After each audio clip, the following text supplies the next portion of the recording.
క్రియాయోగంలో ఒక నియమం ఉంటుంది. కనీసం ఒక 10-12 సంవత్సరాలన్నా సాధన చేయాలని నియమం ఉంటుంది. అర్థమైంది కదా? అది అప్పుడు దానికి అది అర్హత వస్తుంది ఆటోమేటిక్. లేకపోతే ఇప్పుడు ఒక యోగి ఏదైనా బాగా అలసిపోయో ఒక వారం రోజులు రెస్ట్ లేకనో ఉన్నప్పుడు ధ్యానంలో తక్కువ వచ్చిన దాన్ని నిద్రాన్ని ఒప్పుకుంటాడు. అపో ఇది మాయ మోసం చేస్తుందని 4 ప్రాణాయామాలు దాన్ని కట్ చేసి పడేస్తా. చేస్తాడా? చేయాలా? ఓ తూనికి పాటు వచ్చేసిన అతను వాకింగ్ చేసి కళ్ళు కట్టుకోను మళ్ళీ ధ్యానంలోనూ దాన్ని తీసి పడేసుకుంటాడు. అతను ఇది నిద్రకు దానికి తెలుసు, అతనికి తేడా తెలుసు. అయితే దాన్ని సామాన్యులు దాన్ని అర్థం చేసుకోలేరు. కొంతకాలం బాగా సాధన మీద దృష్టి పెట్టాలి. ఇప్పుడు చిన్నపిల్లవాడు ట్యూషన్ చెప్తున్నాడు అనుకో, తన చదువు అయిపోరా. ఈ లోపల ఏమంటారు, వంగి నమస్కారాలు చేస్తారు, గురువుగా మారిపోతుంటారు. అర్థమైంది కదా? కొంతమందికి ఈ లోపల అభిమానం కూడా వస్తుంది, నేను అప్పుడే గురువు అయిపోయినాను. అవునా కదా? ఆ పూర్వకాలంలో అత్త ఏం చేసేది, తాళం చేసి ఇచ్చే వరకు కోడలికి శిల్పంలాగా తయారు చేసి పెట్టేది. అత్త కోడలు అవుతుంది, శిష్యుడు గురువు అవుతాడు. అది వస్తుంది. కానీ ఆ యొక్క పరిణామం ఇప్పుడు పక్షిపిల్ల ఉందనుకో, రెక్కలు రాకముందు ఎగిరితే కింద పడితే పిల్లు అదేదో తింటారు. రెక్కలు వచ్చిననుకోండి, ఎగిరినప్పుడు ఆటోమేటిక్ ఆకాశంలో ఎగిరిపోతుంది. అట్లా కనుక కొంతకాలం సహనం వహిస్తే ఈ లోపలనే చాలా మటుకు మీరు ఏదో తెలుసుకుంటున్నారు కదా, ఏదో చేస్తున్నారు కదా అని మనల్ని ఒత్తిడి చేస్తారు, గురి చేస్తారు. ఇంకా నాకే పరిపక్వత స్థితి లేదు, నీకేం చెప్పు మిత్రమా అని దాంతో అంతతో ఇది చేయాలి. ఆ వాసన ఆసక్తి ఉన్నోళ్ళు పరిగెత్తుతారు. ఎక్కడో ఋషికేశు, ఎక్కడో హరిద్వారు, ఎక్కడో బెంగాలు పరిగెత్తుతున్నారు మన వాళ్ళు. వాళ్ళకి తెలుగు తప్ప వేరే లాంగ్వేజ్ రాదు. ఆ హిందీలో ఇంగ్లీష్లో చెప్పే క్లాసులకు కూడా అర్థం కాక చాలా అవస్థలు పడితే 4 పుస్తకాలు అప్పుడు ఒక 15 సంవత్సరాల కిందనో ఇంకా ఆ పైన ముందే సెంటర్ ఓపెన్ చేయొచ్చు. నేను ఏం చేస్తున్నా అనేది చెప్పలేదు. ఎన్ని సంవత్సరాల నుంచి సెంటర్ బట్టి 2014 నుంచే క్లాసులు జరుగుతున్నాయి. 2014లో కూడా చివరి నుంచి 2014 పుస్తకం రాయడం జరిగింది. అప్పటి నుంచే మన తెలుగు వాళ్ళ అవస్థను చూసి స్పందించి మా గురువు గారు చెప్తే తప్ప నాకు ఈ కోరిక కూడా లేదు. కొంతకాలం సాధన చేసుకోండి. చేసిన తర్వాత ఆటోమేటిక్గా లోపలికి వెళ్ళి ఆ ప్రేరణే వస్తుంటుంది. అర్థమైంది కదా? లేకపోతే ఇప్పటి వరకు 500-600 సెంటర్లు అయిపోతుండే. అర్థమైంది కదా? ఆ సంఖ్య పెంచుకోవడము మనకు ఆ యొక్క కోరిక లేదు. ఎట్లా మనం నిస్వార్థమే చేస్తున్నాం కాబట్టి. అర్థమైంది కదండి? సేవనే అందిస్తున్నాం కనుక దీంట్లో ఏముంది? ఇప్పుడు పక్షిని పక్షి జాతి పెంచినట్టుగా, జంతువులు జంతు జాతిని పెంచినట్టుగా ఇంకా క్రియాయోగులు పెరగాలని మాకు కూడా ఉంటది. కానీ ఆ పరిపక్వత స్థితి రానప్పుడు కొంచెం ప్రాబ్లమ్స్ వస్తాయి కదా. కొన్ని సంస్థలు రాత్రికి రాత్రే పెరుగుతున్నాయి, రాత్రికి రాత్రే కూలుతాయి. ఒక పర్మనెంట్ ఉండదు. లేకపోతే ఆ ఋషులకు తెలియకని కాదు. వాళ్ళనే ఒకవేళ ప్రచారంలోకి దిగి దాన్ని పెంచాలని అనుకుంటే ఋషులు ఎంత చేసేవాళ్ళు. ఇదే మొదటిసారి చూస్తున్నాను నేను మిమ్మల్ని. ఇక్కడ కొంతమంది 5 సంవత్సరాలు 6 సంవత్సరాల నుంచి కూడా 2014 నుండి కంటిన్యూ వచ్చి చేసేటోళ్ళు ఉన్నారు. అర్థమైంది కదా?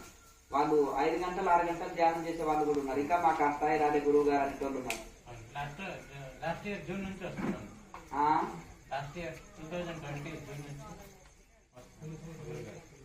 పోయిన సంవత్సరం నుంచి వస్తున్నారు. ఒకసారి కనిపించలేదు, తెలుస్తుంది కదా. సరే రావచ్చులే. కానీ మీరు ఎందుకంటే ఇప్పుడు మాట్లాడడం, మీరు ప్రశ్న అడగడం నేను మొదటిసారి చూస్తున్నాను. మామూలుగా గుర్తుపడతాను. వెనక నుంచి వచ్చి వెనక మళ్ళీ పోయిన వాళ్ళు నాకు తెలియదు కదా. ఒకసారి ఏం చేస్తారంటే అడవిగా లాస్ట్ క్లాస్ ముందర వస్తారు, క్లాస్ ముందరనే లేచి వెళ్తారు. అర్థమైంది కదా? వెళ్ళినప్పుడు అటువంటి వాళ్ళని మనం కళ్ళు మూసుకొని నేను చెప్తుంటాను యోగం. నేను కళ్ళు మూసుకున్నప్పుడే వస్తుంది, కళ్ళు మూసుకున్నప్పుడే వెళ్తారు అనుకో. ఇంకా అప్పుడు నేను ఎట్లా గుర్తిస్తాను? అంతేనా కదా? ఇంకా అది ఇప్పుడు ఎట్లా అంటే ఏదన్నా ప్రశ్న అడిగినప్పుడు ఎప్పుడన్నా ఒకసారి ఏదన్నా కనిపించినప్పుడు ఇలా తిరిగినప్పుడు ఆ టిఫిన్ కారణో భోజనం కారణో లేకపోతే ఇతరులు నేను తిరిగినప్పుడు కనిపించినప్పుడు మాట్లాడకుండా గుర్తుపట్టగలుగుతాం. బాగా సాధన మీద దృష్టి పెట్టి బాగా సాధన చేసుకోండి. అది ఆటోమేటిక్గా ఆ స్థితి లభిస్తుంది. ఇంకెవరన్నా డౌట్లు ఉన్నాయా?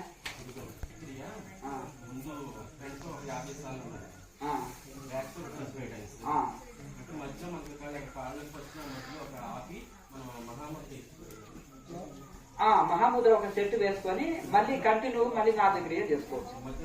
చేసుకోవచ్చు ఇబ్బంది లేదు.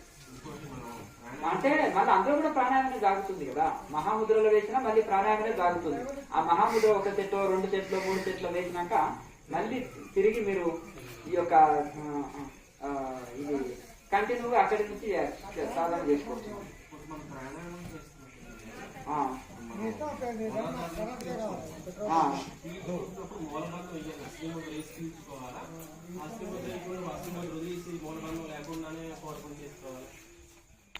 ప్రాణాయామం చేసేటప్పుడు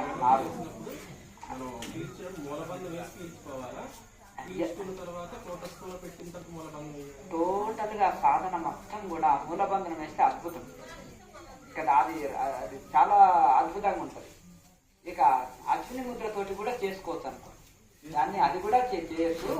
అయితే ఎక్కడ మూలబంధనానికి సాధ్యమవుతుందంటే సిద్ధాసనంలోనే సాధ్యమవుతుంది. పద్మాసనంలో కూడా ఒక రకంగా దగ్గరికి వచ్చేస్తుంది అనుకో. కానీ ఇంకా సిద్ధాసనంలో పర్ఫెక్ట్ మూలబంధనానికి.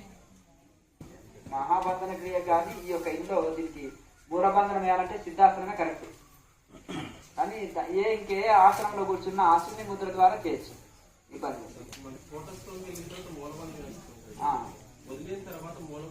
విడువన అవసరం లేదు.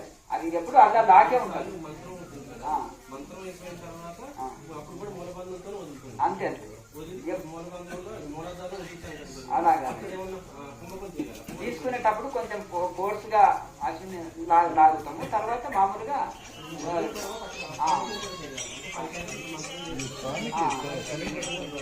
అవసరం లేదు. కుంభకం లేదు. దాన్ని శూన్యకం అంటారు. కుంభకం అంటే శ్వాస వదిలిన తర్వాత కూడా కాసేపు అట్లే నిలిచి ఉండేదాన్ని శూన్యకం అంటారు. దాన్ని అది అవసరం లేదు. అంటే ఒక క్షణకాలం ఆగుతాం మనకు తెలియకుండానే. మళ్ళీ తీసుకోవాలంటే అది సహజంగా ఆగిపోతుంది. మనం ప్రయత్నం చేస్తే ఏముండదు. మళ్ళీ కంటిన్యూస్ చేసుకుంటాం.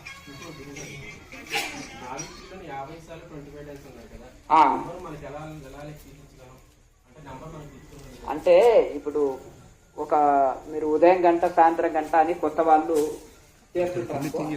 45 మినిట్స్ క్రియ చేయండి. ఎన్ని క్రియలన్నా కానీ అందరూ 15 మినిట్స్ మెడిటేషన్ చేయాలి అని ఎందుకు కొంచెం అటు ఇబ్బంది. అయితే దాన్ని ఇంకా లెక్క పెట్టుకోవడానికి కొన్ని ఇది కూడా ఇచ్చారు. కొన్ని గురువులు అంట్లో ఉన్నప్పుడు ఇస్తా కానీ మళ్ళీ ప్రాణాయామలో అది అయిపోయిన తర్వాత కొన్ని లెక్కలు కూడా ఉంటాయి. అవన్నీ ఎందుకు లెక్కలు ఇవన్నీ అని నేను ఇవన్నీ తీసినాను. 12 x 12 12 x 12 ఇట్లా పోతుంటుంది. అట్లా కానీ అవన్నీ ఇంకా ఎందుకులే అని మామూలుగా అవన్నీ. ఆ నాభిక్రియ తర్వాత ఇంకా ఎక్కువ సాధన చేసుకోవాలనుకున్నప్పుడు నాభిక్రియను పక్కకు పెట్టి ప్రాణాయామం అంటది కదా, అవన్నీ ఉంటది కదా. 12 x 1 12 x 2 12 x 3 ఇట్లా 12 x 12 అంటే మనకి 144. మళ్ళీ 144 x 12 అట్లా మళ్ళీ 17,000 చిల్లర వస్తుంది. అది మళ్ళీ 10 ఇది అట్లా ఈ విధంగా ఇంకా దాన్ని ఇంకా ఇంటూ ఒకటి కలుపుకుంటూ పోతూనే ఉండాలి. నాభిక్రియ పెంచవుతుంది. నాభిక్రియ అంతే ఉంటుంది. ఈ ప్రాణాయామం అనేది సమకాయ శిరోగ్రీవం భగవద్గీత ఎందుకు చెప్పారంటే దీనిలో ఒక టెక్నిక్ ప్రకారము దానికి కూడా ఒక ప్రాసెస్ ఉంది. తల ఉంచినప్పుడు పైకి వంగడంలో దానికి మెడకు సంబంధించిన కొన్ని ఎక్సర్సైజ్ జరుగుతుంది. మెడలో కూడా కొంచెం దాన్ని అప్పుడు ఎందుకంటే కుండల్ని యాక్టివేట్ అయినప్పుడు ఎంత గొప్ప యోగులకైనా కానీ విశుద్ధ చక్రం వరకు ఈజీ, కానీ విశుద్ధ చక్రం నుంచి అవతలికి దాటుకోవడం అనేది అప్పుడే సంవత్సరాలు పడుతుంది. ఎట్లా అంటే ఇక్కడ ఒక 5 సంవత్సరాలు పడితే మనకు దానికి 10 సంవత్సరాలు పడుతుంది. అది కఠోర మార్గం. మనకు అక్కడి నుంచి అక్కడికి వెళ్ళడం అనేది చాలా కఠోరం. దానికని దానికి నాభిక్రియ హెల్ప్ చేస్తుంది. దానికి ఇప్పటి నుంచి అభ్యాసం అవుతుంటాం. అట్లా దానికోసము ఈ యొక్క ప్రాణాయామం అనేది ఎక్కువ చేసుకోవచ్చు. ఎందుకంటే అట్లా 12 చేస్తాం కదా మొదలు. ఆ 12 x 1 12 x 2 ఇట్లా పెంచుకుంటున్నాం. డే మొత్తం కూడా చేసుకోవచ్చు. డే మొత్తం కూడా చేసుకోవచ్చు. కానీ ఖాళీ సమయంలో అంటే అది చేసిన తర్వాత ఇంకా ధ్యానం ఎంతసేపు అయినా ఉండొచ్చు.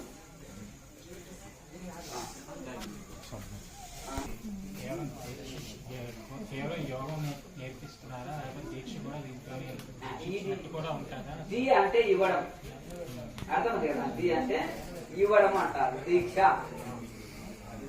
అంటే ఆ దీక్ష అంటేనే శిక్షణ, ట్రైనింగ్, క్లాస్. అంటే ఇప్పుడు పూర్వకాలంలో ఏంటంటే లోపలి గురించి ఏదో చెవులో మంత్రం చెప్పి గురువు గారు చేసిన ఉపదేశం ఇవ్వడం, దీక్ష ఇవ్వడము అనేది ఒకటి ఉండే. ఈ కాలంలో పల్లెటూరు వాళ్ళు వచ్చి అది కూడా ప్రాణం తింటుండ్రు. గురువు గారు నాకు మంత్రోపదేశం ఇస్తారని ఏం చేసిందంటే, నాయన నువ్వు ఏ గురువు దానికి పోయినా ఒక మంత్రం ఒకటే ఇస్తాడు చెవులో, కానీ నీకు యోగం చెప్పడు, ధ్యానం చెప్పడు. అంతేనా కదా, జపమాల తీసుకొని జపం చెప్పుకో అంటాడు. కానీ ఇక్కడ నీకు యోగం దొరుకుతుంది, ధ్యానం దొరుకుతుంది, ప్లస్ మంత్రం దొరుకుతుంది, సాధన దొరుకుతుంది. ఇక మంత్రం అంటే నీ ఇష్టదైవాన్ని చేసుకో, ఇలా కండిషన్ ఏం లేదు. ఇవన్నీ ప్రతి మంత్రాలు కూడా ఉపనిషత్తుల్లో వేదాల్లో ఉండే మంత్రాలు కూడా అంత ఋషులు సాధన చేసి శుద్ధి అయిన మంత్రాలు అవన్నీ కూడా. అది మనం నచ్చింది చేసుకోవచ్చు. ఇందాక ఎవరో అడిగారు కదంటే వేరే వాళ్ళకి నేర్పించొచ్చా అంటే, ఇక్కడ మన వెబ్సైట్ లోని ఆల్రెడీ సెక్షన్స్ ఉన్నాయి, చూసుకోవచ్చు కదా. చూసుకొని ప్రాక్టీస్ చేసుకో. ఒకసారి క్లాస్ చేసి ఉంటారు కదా, క్లాస్ చేసినప్పుడు దాన్ని చూసి ప్రాక్టీస్ చేసుకోవడమే అంతే. ఇప్పుడు మీరు ఇంటి దగ్గర చేసుకో. అయితే ఒకటి ఏంటిదంటే, ఇక్కడ మీకు కేసీఆర్ ముద్ర రావడమే 5-6 సంవత్సరాలు పట్టవచ్చు. అది వచ్చిన వాళ్ళు కూడా 4 ఏళ్ళ నుంచి కూడా ఉన్న వాళ్ళు ఉన్నారు. అర్థమైంది కదా. సాధనతో ఎంత అద్భుతమైన సాధన చేసేటోళ్ళు ఉన్నారు. వాళ్ళకి ఇంట్రెస్ట్ చూస్తలేరు మా సాధన అయిపోతుంది. కొంతమందికి ఆసక్తి ఉంటుంది, కానీ ఇంకా కొంచెం మీరు డెవలపింగ్ ఆగిపోతుంది అని నా బాధ ఏమి. అంతే, మళ్ళా మీరు పర్ఫెక్ట్ శిక్షణ ఇయ్యలేదనుకో మాకు ఇది అయిపోతుంది. నా సిద్ధాంతం ప్రపంచ వ్యాప్తి కావాలి, ఇంకా ఇది కావాలి. కొంచెం అర్హత లేని వాళ్ళకి చాలా నడుస్తున్నాయి సెంటర్, నాకు తెలుసు అదే. అర్థమైంది కదా. అర్హత లేని వాళ్ళు 6 రోజుల గురువులు చాలా ఉన్నారు. వాళ్ళు సీనియర్ మాస్టర్స్ అంటారు వాళ్ళు. అర్థమైంది కదా. 6 నెలలు పోతే బ్రహ్మర్షులు అవుతారు. కానీ ఇంకా ఒకటి ఎందుకంటే ఇప్పుడు పరిస్థితి ఈ స్టాండర్డ్ గా తయారు కావాలని. అర్థమైంది కదా. చాలా మంది ఫారిన్ యూత్ ఏమంటున్నారంటే, మాకు వీసాలు దొరకక, ఈ దొరకక అవస్థ పడుతున్నాము. అర్థమైంది కదా. మీ ఇండియా వాళ్ళు అదృష్టవంతులు అని అంటున్నారు. అర్థమైంది కదా. అట్లా మరి వాళ్ళకి ప్రాబ్లమ్స్ ఉంటాయి కదా వాళ్ళు కూడా. ఒకటి నాకు ఏమి అర్థమవుతుంది మీకు తెలుగు అంటే, చాలా అక్కడ కూర్చొని మీరు ఎంత చెప్తే అట్లా చేసిన చాలని మీరు ఎక్స్ప్లెయిన్ చేస్తారు కదా. మీ ఇంగ్లీష్ మాకు వద్దులే, చైల్డ్ ఇంగ్లీష్ అంటారు. అట్లా అర్థం చేసుకుంటారు వాళ్ళు. 4 సార్లు వచ్చిపోయిన వాళ్ళు వాళ్ళు ఈజీగా క్యాచ్ చేస్తారు, ఆధ్యాత్మిక ఫీల్డ్ లో ఉన్న వాళ్ళు. చెప్పండి.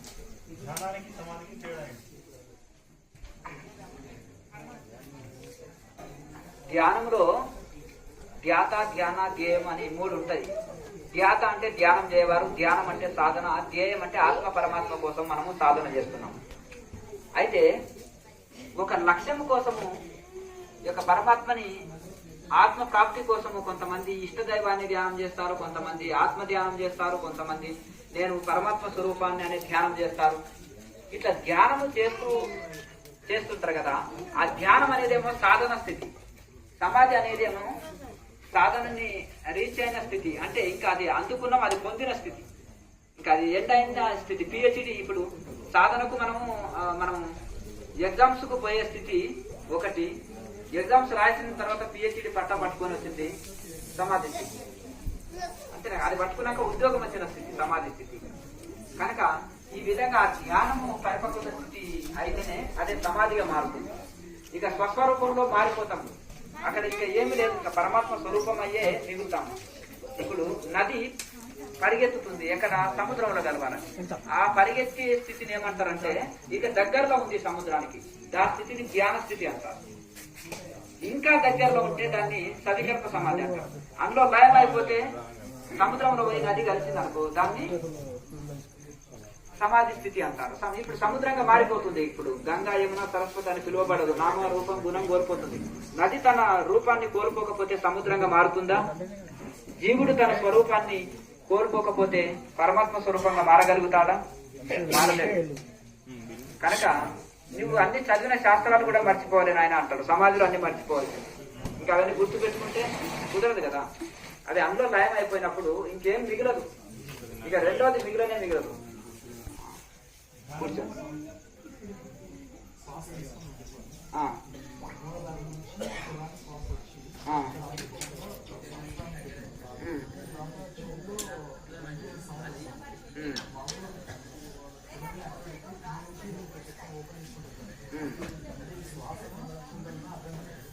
ఇక్కడ చూడండి, మనము కొత్తగా సాధన చేసేటోళ్ళు మీరు ఎంత 1 year నుంచి చేస్తున్నారా?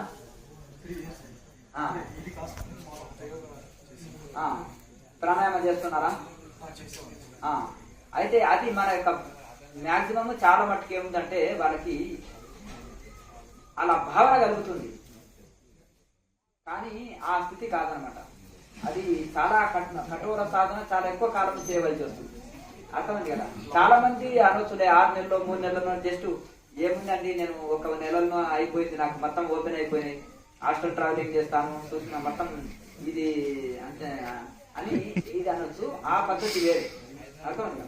కానీ ఈ స్థితిలో ఎట్లా అంటే అది చేసిన వాళ్ళకే తెలుస్తుంది ఎంత కఠోర ఆహార నియమాలు పాటించి ఎంత చక్కగా నిరంతరం ఎంత సాధన చేస్తే ఆ స్థితికి వెళ్తాం అనేది. అది మనకు ఆ భావన కలుగుతుంటుంది, ఆ భావన కలుగుతుంటుంది. కానీ అది అక్కడ పోయింది ఇక్కడ పోయింది అనేది మీకు స్పర్శనే ఉండదు.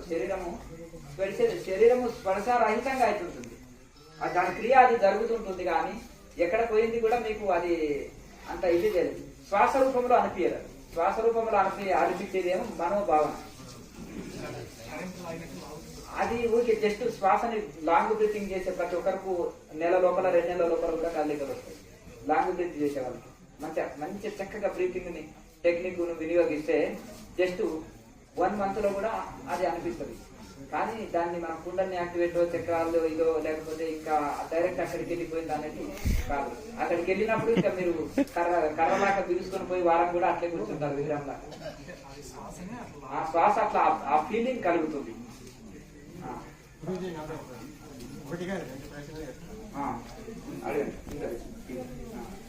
25 ఫిబ్రవరి నేను కోటపేట నుంచి బయలుదేరి అండమాన్ నుంచి వచ్చాను మిమ్మల్ని దర్శించడానికి.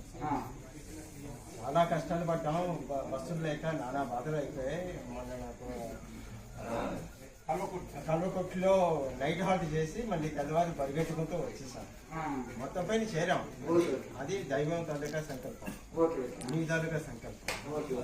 తర్వాత నేను 40 సంవత్సరాల నుంచి హఠయోగం చేస్తుంటే దాంట్లో కొన్ని సాధక బాధకాలు వచ్చాయి.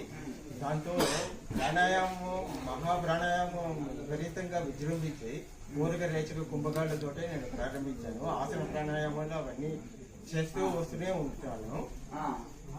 అయితే దాంట్లో ఒక రోజు 41 రోజుల్లో కుండలిని శక్తి జాగృతి అవుతుంది అని శ్రీ భాస్కరానంద స్వామి గారు ఒక బుక్ని ప్రచురించారు. ఆ బుక్ని 10 సార్లు చదివి అడవుల్లో నేను తపస్సు చేశాను, సాధన చేశాను. పగలంతా డ్యూటీ, నైట్ ఏమో నేను కంప్లీట్ గా నిద్రాహారాలు మానేసి సాధన చేశాను. పూరక కుంభక రేషియో 2:8:4 అదే రేషియోలో పెంచుకుంటూ 2:8:4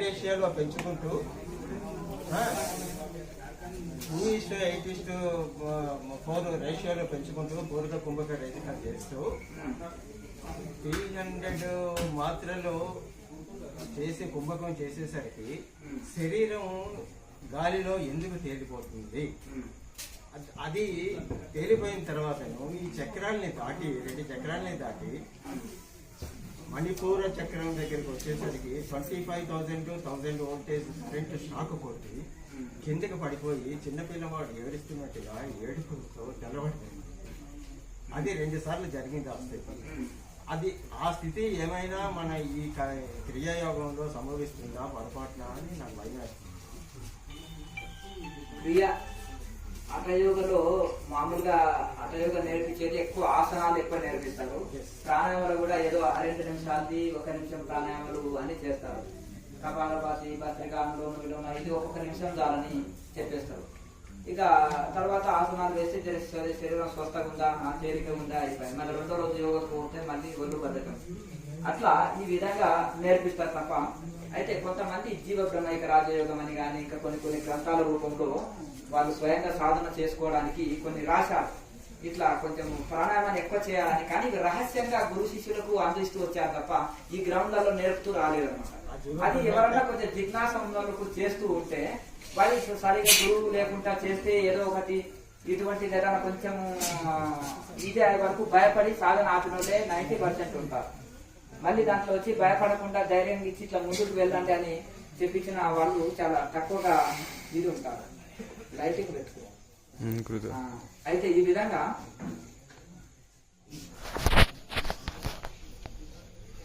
చూపెట్టు లైట్. అయితే ఈ విధంగా మన ఆ గురువు సజెషన్ ఇచ్చి మంచిగా దానికి ఒక ఇది చెప్పినప్పుడు మరి మళ్ళీ ధైర్యంతో ముందుకు వెళ్తారు వాళ్ళు. ఈ క్రియాయోగంలో ఆ పరిస్థితి రాదు కదా. ఏ పరిస్థితి? మరి నాగేంద్ర బాగుడి గారు ఎప్పుడు గాలిలో ఉండి సాధన చేసేవాడు. ఒక లాయి మహాశయ శిష్యుడు, ఆయన ఎప్పుడు గాలిలో 40 సంవత్సరాలు కడప దాటలే, గుమ్మం దాటి బయటికి రాలేదు. ఒక గృహస్థిగా ఉండి ఆయన ఇదిగోండి ఒక 20 సంవత్సరాలు అయినా ధ్యానం వస్తలేదా? ఏంది వస్తుంది నాకు తెలుస్తలేదు.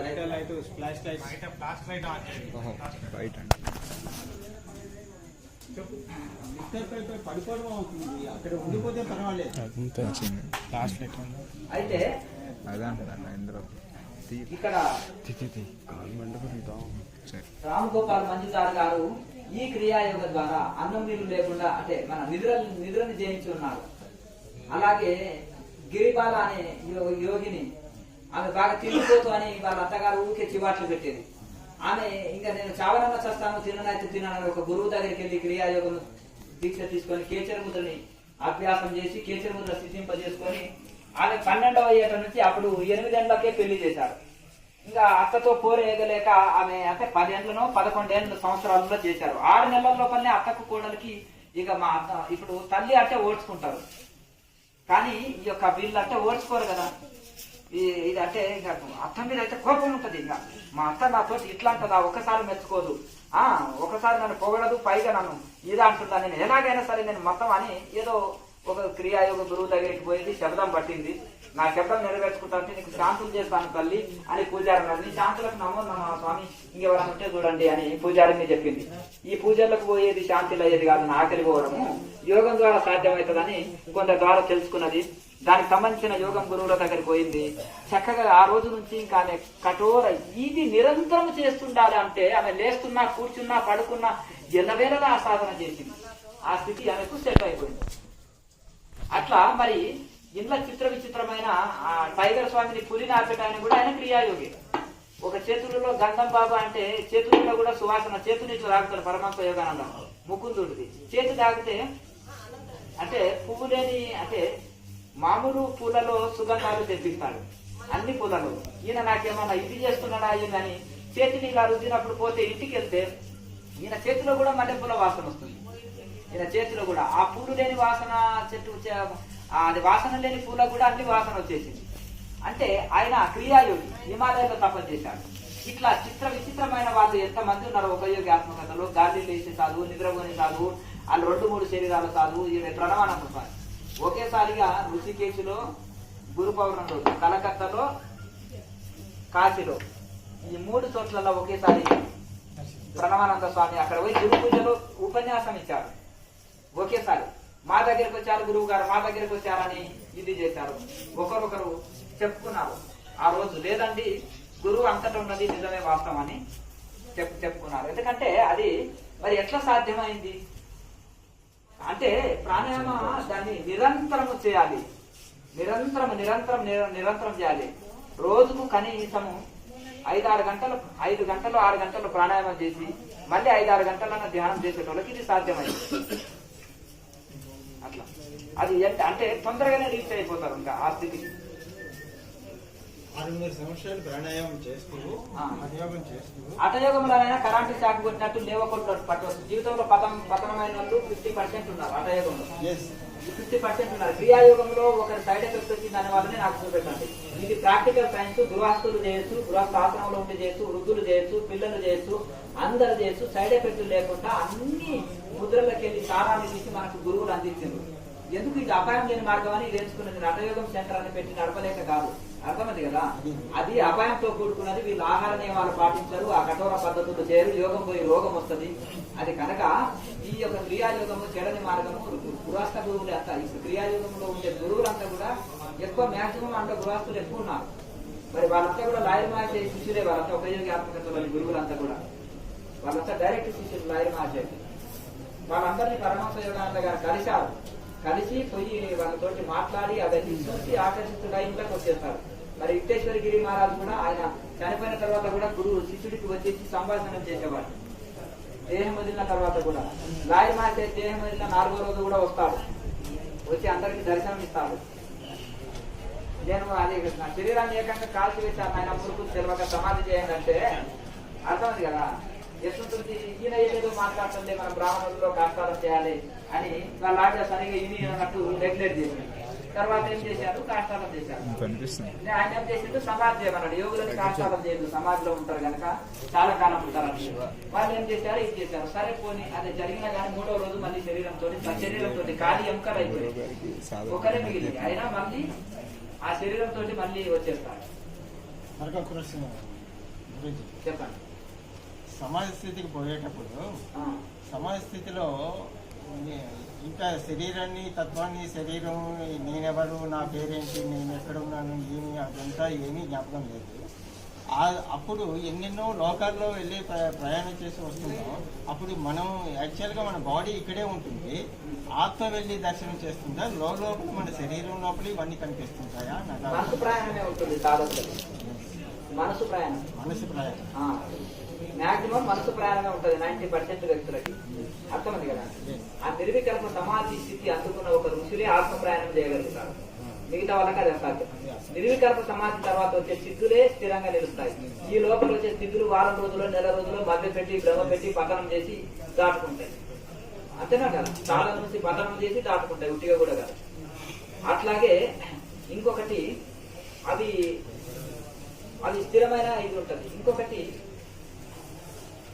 చాలా మటుకు ఈ లోపల మరి సమాధికి నిద్రకి తేడా తెలియాలి ఏంటిది అని అనుకోవచ్చు చాలా మంది. నిద్రలో గుండె కొట్టుకుంటుంది, బ్రీతింగ్ స్లో నడుస్తుంటుంది, అంతా ఇది ఉంటుంది. నిద్రపోతే ఎన్ని రోజులు పోతాం? రోజులు పోతారు ఎవరన్నా? లాస్ట్ 10 గంటలు అంటున్నాడు ఆయన, అంతే కదా. ఇంకా సోమరి ఉంటే 12 గంటలు అనుకో, ఆడికే ఒళ్ళు బరువెక్కిపోతుంది. నిద్రలో విశ్రాంతి లభించే వాళ్ళు రివర్స్ లో ఒళ్ళు బరువెక్కిపోతుంది, అంతేనా? అంతకంటే ఎక్కువ పడుకోండి. సమాధిలో 10 రోజులైనా ఉంటారు. అది చాలా ఎనర్జీగా ఉంటాడు. అప్పుడు ఆహారం కూడా పనిచేయదు. అతనికి ఆహారం లేకుండా బయటకు వచ్చి గంటల తరబడి స్పీచ్ ఇవ్వగలుగుతాడు, వాకింగ్ చేయగలుగుతాడు, పనులు చేసుకోగలుగుతాడు. 10 రోజులు తినకుంటే మనిషి అవుతాడా ఇక్కడ? మరి అంత ఎనర్జీగా ఉంటాడు. అలాగే అక్కడ గుండె, శ్వాస, నాడి ఆ 10 రోజులు నడవదు. సమాధిలో ఉన్నంత వరకు నడవదు. మన సమాధి నుంచి బయటకు వస్తే బ్రీతింగ్ స్లోగా నడుస్తుంటుంది, గుండె కూడా మంచిగా నెమ్మదిగా కొట్టుకుంటుంది. ఈ అన్ని వాటి శరీరంలో ఉండే మిషన్స్ ఏవైతే ఉన్నావో యంత్రాలు, ఏ అవయవాలు చక్కగా యంత్రాలే కదా అవి కూడా. ఇవన్నీ లోపల అన్ని పార్ట్స్ పనిచేస్తేనే కదా చక్కగా శరీరం అనే మిషన్ యంత్రం నడుస్తుంది. అవన్నీ కూడా మన యథావిధిగా పనులు చేస్తుంటాయి. ఆ సమాధిలో ఉన్నప్పుడు అన్ని ఉంటుంది. అన్ని పరికరాలు, ఎలక్ట్రానికల్ పరికరాలు అన్ని ఆగిపోతాయి కదా. అలాగే లోపల కూడా ఈ మనసు నిలిచిన తర్వాత అన్ని ఇంద్రియాలు ఆగిపోతాయి. వాటితో పాటు ఇంద్రియాలు వాటి పని కూడా, వాటి శ్వాస నిలిచిపోయిన తర్వాత వాటితో పని ఉండదు. అదన్నీ ఆగిపోతాయి, స్టాప్ అయిపోతాయి. సైన్స్ ప్రకారం జీవించడు. అదన్నీ గుండె కొట్టుకోకపోతే, నాడి కొట్టుకోకపోతే, శ్వాస లేకపోతే, ఆహారం లేకపోతే సైన్స్ ప్రకారం జీవించడు. కానీ యోగం ప్రకారం జీవిస్తాడు. అది ఒక నిర్వికల్ప సమాధి అందుకున్న ఋషికే సాధ్యమవుతుంది. ఆయన నిరాహారిగా ఉండగలుగుతాడు. అలాగే అదే రోజు 1981లో ఈ సాధన చేసేటప్పుడు ఆ బుక్ దొరికింది, how to achieve God in 41 days kundalini స్థితి. అయితే దాన్ని 10-15 సార్లు చదివేసి చక్కగా దానికి నాకు కావాల్సిన మ్యాటర్ నేను తీసుకొని కోరికరేజ కుంభకాలతో నేను ప్రొసీడ్ అయిపోయాను.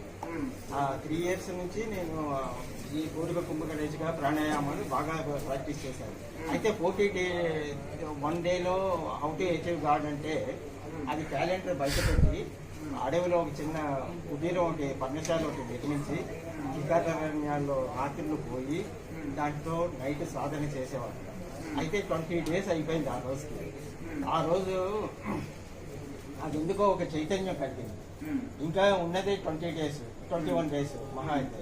ఇది 21 డేలో నేను సాధించాలి, లేకుంటే నా సావు మంచిది, చచ్చిపోతే మంచిది అని చెప్పేసి నా ఎడమ చేయిలో కుడి చేయి వేసి నేను ఒట్టు వేసుకొని లోపల దూరిపోయాను గురించి. లోపల దూరి గడిపెట్టేశాను లోపలికి వెళ్ళి.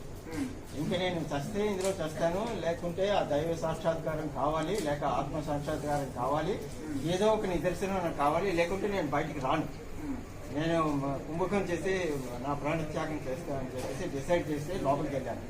వెళ్ళిన వెంటనే తలుపు వేసేసిన వెంటనే ఆల్ ఆఫ్ ఎ సడన్ ఎవరో కనిపించని వ్యక్తి ఒకరు లోపల రూమ్ లోపల వచ్చి నా చెయ్యిని గట్టిగా పట్టేశారు. కదిలించలేకపోతున్నాను, ఒక వెంట్రుక వాసి కూడా కదిలించలేకపోతున్నాను.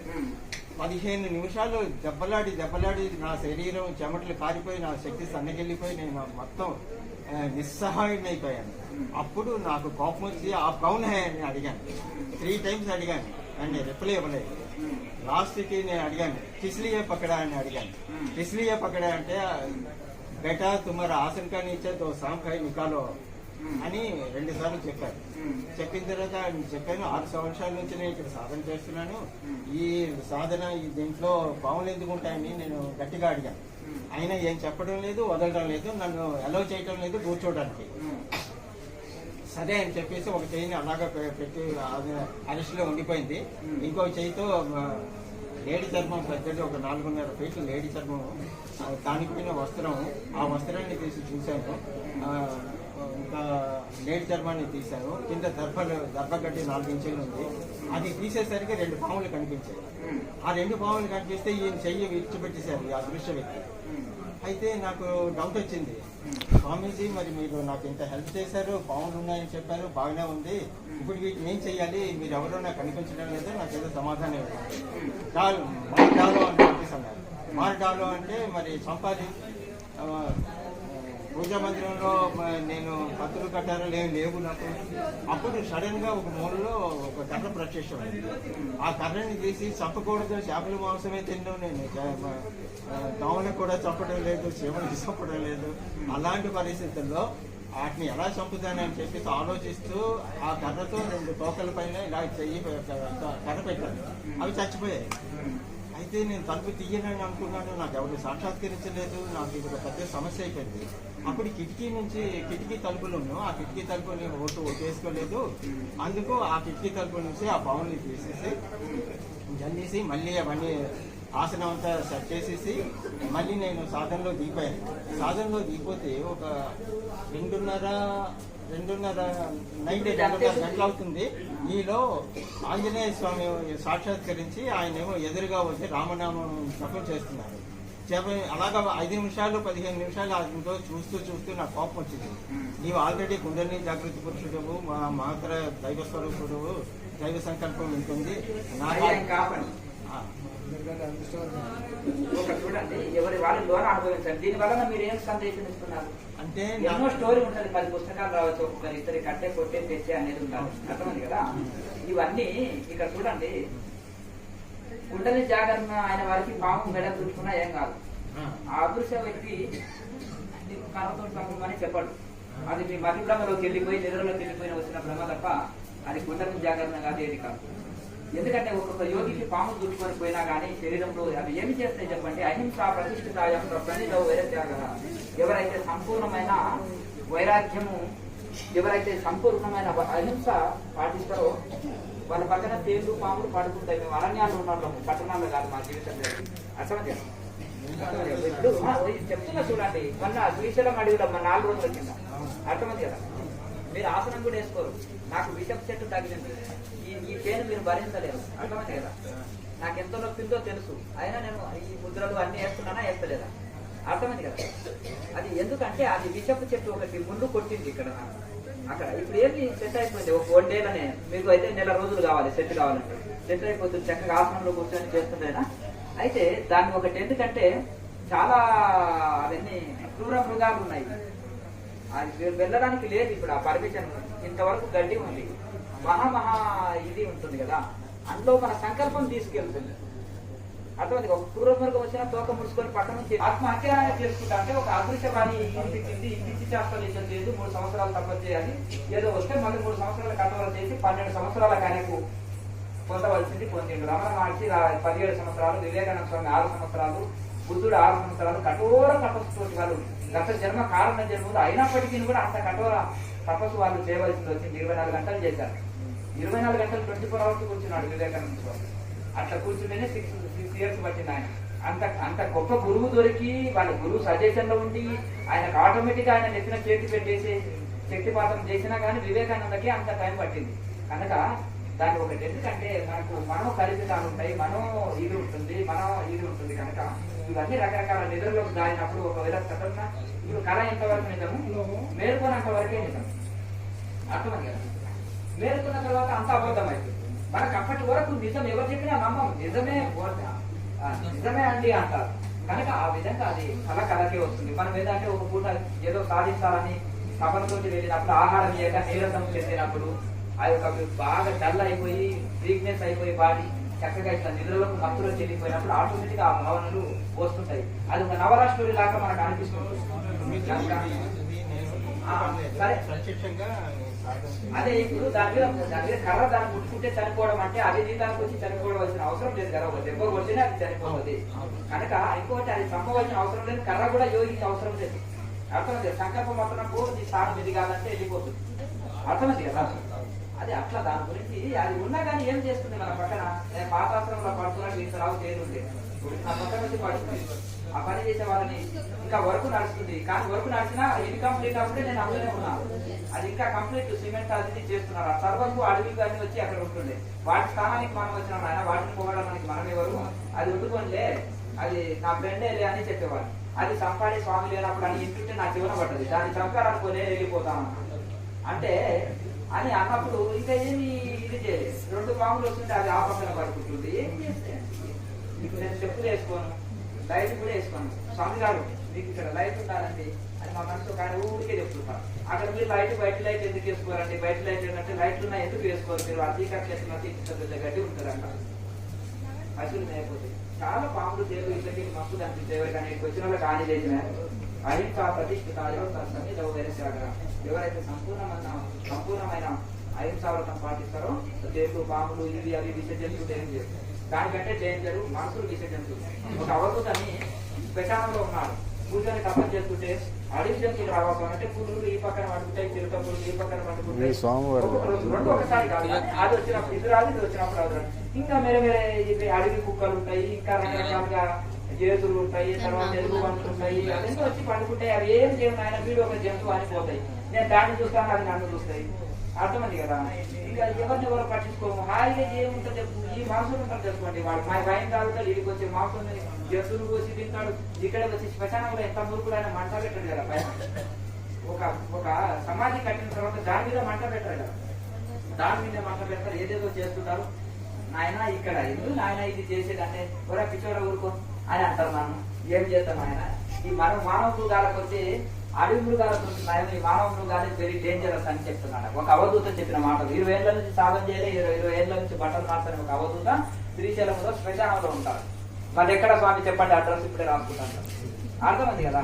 తినేస్తారు గుర్ర. 10 మంది ఇంటర్వ్యూ చేస్తే వాళ్ళ స్థలాలు మార్చింది. ఇంకెవరన్నా మనం ఇది చూస్తే అయిపోయాయి నమో నమ స్వామి దండం పెడతాం. ఇటువంటి పని చేయకండి. నాకు అర్హత రాలేదను, లేకపోతే నాకు ఇంకా స్థితి రాలేదనుకో నేను నెక్కర్ ఎందుకు వేసుకుంటాను అంటే అవధూతను అయితే కౌతులు మనం పెట్టుకోవాలి, కాషాయమైన కట్టుకోవాలి, ఇంకేదాన్ని ఉండాలి. ఈ నెక్కర్ ఎందుకు వేసుకుంటారు, చిన్నపిల్లలు చార్ట్స్ వేసుకున్నట్టు అంతేనా కదా. యూత్ చార్ట్స్ వేసుకున్నట్టు నేను యోగిని కాను, నేనేదో సమస్యలతోటి పిచ్చోడిని అయిపోయినాను, ఇవన్నీ ఇట్లా చెప్పుకోవడం ఇది చేస్తున్నాను. అంటే పిచ్చోడు అయితే ఏదో ఒకటి తినాలి కదా. 20 ఏళ్ల నుంచి తినకుండా ఉంటే నేను పిచ్చోని అంటే ఎవరు నమ్ముతారు, మీలాంటి వాళ్ళు నమ్ముతారు, మాలాంటి వాళ్ళు నమ్ముతామా. అర్థమైంది కదా. నువ్వు తెలుసు మమ్మల్ని గుర్తుపట్టినవు, నువ్వు యోగి అంటే యోగి వాడిని ఎట్లా అంటున్నా అంటే మీ చేతులు చూస్తేనే తెలుస్తున్నాయి. అంటే పక్కన ఉంటే కోయిల కట్టే రాకుంటారు కొంతమంది. పక్క ఉన్నంత మాత్రాన యోగి అంటే అలా కాదు, నన్ను చదివేసినావు, నన్ను గుర్తించినావు, జ్ఞానిని జ్ఞానే గుర్తిస్తాడు ఇది అని అంటారు. చాలా మంది ఇంత శాస్త్రాలు చదివిన పండితులు కూడా పిచ్చోడి దానికి ఏం పోతావా నడువు అని అంటారు. కానీ నేను 20 ఏళ్ల నుంచి తిన్నదాన్ని నీవు ఎట్లా కనుక్కున్నావు, ఎట్లా తెలుసుకున్నావు అని అంటారు. శ్మశానంలో కూడా మస్తు ఉంటారు పిచ్చోళ్ళు. మరి ఎట్లా కనుక్కున్నావు అని అంటే నువ్వు నిరాహార యోగి అని నేను చెప్పేసినాను. ఎంత చెప్పినాక ఇంకా దాచుకోవడానికి ఏముంది, ఎక్స్రే మిషన్ దగ్గర పోయి పొట్టలు దాచుకుంటారా, అవి ఆటోమేటిక్ ఇస్తారు. మాకేం అపాయింట్మెంట్ అవసరం లేదు, ఎక్కడ ఏది అవసరం లేదు, డైరెక్ట్ ఇది లేదు. అట్లా ఆ విధంగా పోయి వాళ్ళని కనుక్కుంటాం, పట్టుకుంటాము, వాళ్ళని ఏడిపిస్తాం కూడా మేము. ఎట్లా మాకు తెలుసు, ఒక తమిళనాడు సాధువు ఇట్లే ఉండి 10 నిమిషాలు అయింది మాట్లాడతలేదు, ఈయనను ఎట్లా మాట్లాడియాలనేది కూడా మాకు ఆ టెక్నిక్ తెలుసు. ఆయన జీవితం అంతా చెప్పేసే వరకే ఆటోమేటిక్ గా ఆనంద బాష్పాలు రారిపోతున్నాయి. ఆయన ఎంత త్యాగో, ఏ ఏటా ఈ హిమాలయస్ వెళ్ళిపోయిండో, భారతదేశం అంతా ఎక్కడ తిరిగిండో, ఆ కాలు నడుచుకుంటూనే తిరుగుతాడు, డబ్బులు చేతికి తాకడు, అన్నము తినడు, నిరాహార యోగిగానే సంచరిస్తూ నచ్చిన ద్వారా 3 నెలలు, నచ్చకపోతే 1 రోజు ఎలా తిరుగుతుంటాడు. ఆడుకునే సాధువుల దగ్గరనో గుడి దగ్గరనో కూర్చోడు, గుడి ఉంటే దూరం ఉంటే నమస్కారం చేసుకొని పోయి అడుగులో ఒంటరిగా కూర్చుంటాడు. ఎన్ని కష్టాలు పడతారు, రాళ్లతో కొట్టబడి దూషించబడి ఎన్ని అవమానాలు పొందాడు. అదంతా నేను ఒక న్యూస్ పేపర్ చదివినట్టు ఇప్పుడు ఆయన ఆ హిస్టరీ చెప్పుకున్నట్టు నేను మొత్తం చెప్పేసే వరకే ఇంకా దాచడానికి ఏముంది. ఇక మనసు కలిసిపోయా. ఈయనతోటి ఎన్ని గంటలు, ఇప్పుడు అజ్ఞానులతోటి 2 మాటలు అయితేనే లడాయి అంటారు, కొట్లాటే స్టార్ట్ అవుతుంది. కానీ జ్ఞానులకు ఏముంటది, గదేకు గదే మిల్నెతో దో లాతు, సాధుకు సాధు మిల్నెతో దో బాతు అంటారు. వీళ్ళు 2 జ్ఞానమైన మాట్లాడుకుంటారు. అది మిత్రమా ఎన్ని రోజులకు వచ్చిన వేదికకి మనం 2 తన్నుకుందామని గార్దులు 2 కలిస్తే తన్నుకుంటాయి పెద్ద యుద్ధం. జ్ఞానులు 2 కలిస్తే బ్రహ్మజ్ఞానం గురించి చర్చ చేస్తారు, పరమాత్మ సంబంధమైన జ్ఞానం కోసం. ఆ చర్చను కూడా నేనే అంటాను కృష్ణ పరమాత్మని తెలుసుకోవడం కోసం చేసే చర్చ, దాన్ని తరకము, కుతర్కం కాదు, వితర్కం కాదు. అది ఇక మా సత్సంగం చూసి ముచ్చటగా ఒక ఎన్ఆర్ఐ స్టూడెంట్స్, ఆ పిల్లవాడు వాడు ఒక 5 నిమిషాలు కూర్చోలేనాడు, గంట సేపు ఎట్లా వాడు 1 కింటన్నర ఉంటుంది వాడి శరీరం. ఒక 5 నిమిషాలు అవస్థ పడుతున్నాడు. కానీ ఆ సందర్భంలో ఉండి నేను గుర్తుపట్టదే మా వల్ల అందుకని ఎంత పీల్చి తిన్నారో ఆయన 2వ రోజే స్థలం మార్చాను.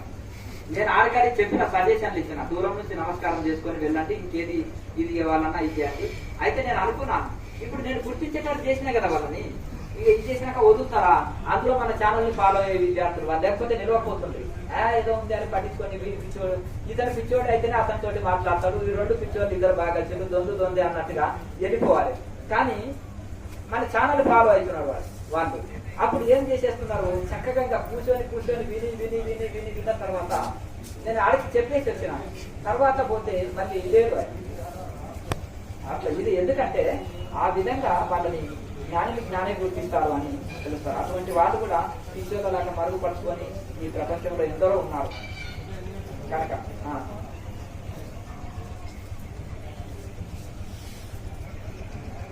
ఇంకేమైనా సందేహాలు ఉంటే అడగండి. వస్తాయి, తప్పకుండా వస్తాయి, 100% వస్తాయి. 99% సైడ్ ఎఫెక్ట్ వచ్చేది వదిలేసి క్రియేట్ చేసుకోవచ్చు కదా, ఎఫెక్ట్ లేదు. అంతేనా కదా? చెప్పండి.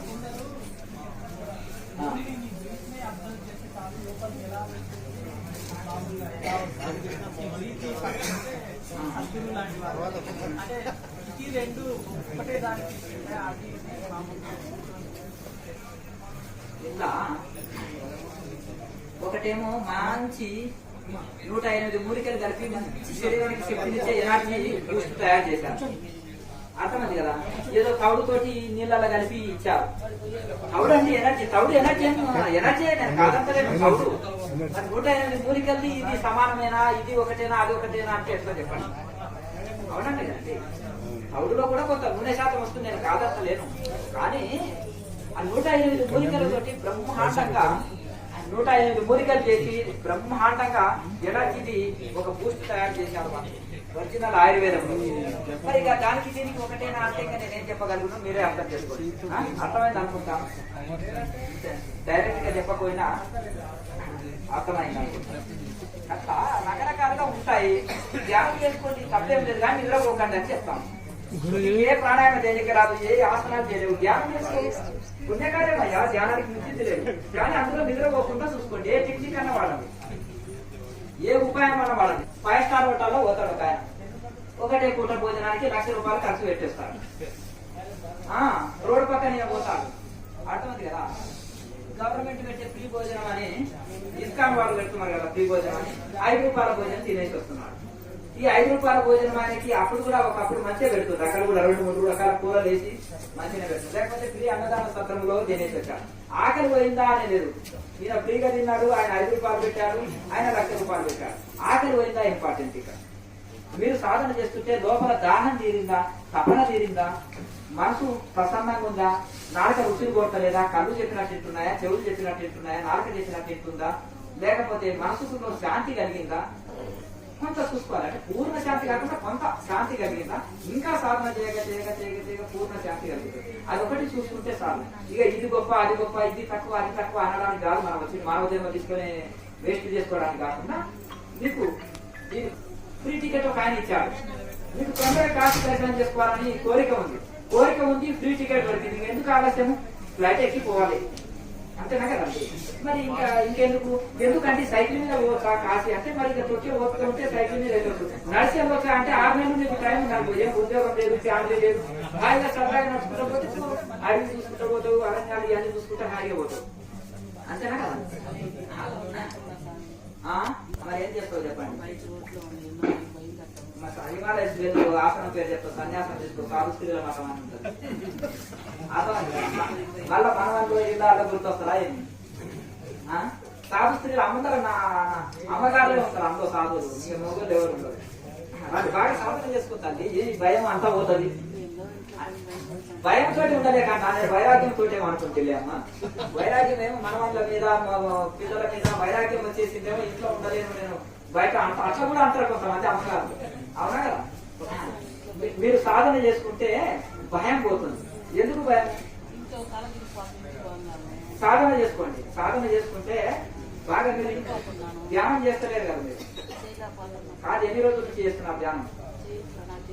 తెలుగులా మొదటిసారి వచ్చారా? ఎంతమంది వచ్చారు? ఎక్కడి నుంచి వచ్చారు? సరే, రెగ్యులర్ చదువులు మీరు బండ్లమామని ఆదర్శనం తీసుకోండి.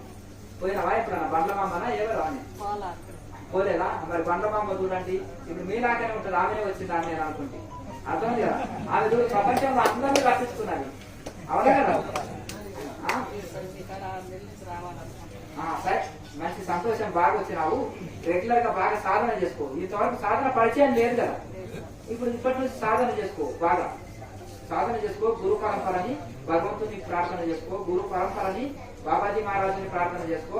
అర్థమైంది, నాలో భయం పోగొట్టు, తిరిగితానం పోగొట్టు, చక్కగా సాధన చేసి ముందుకు వెళ్ళేటట్టు చూడు.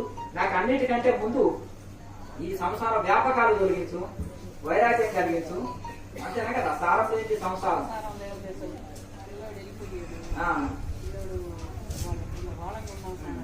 సాధన చేసుకోండి, అన్ని సెట్ అయిపోతాయి. దేనికైనా సాధనే, అర్థమని కానీ సాధన చేసుకుంటే అన్ని సెట్ అవుతాయి.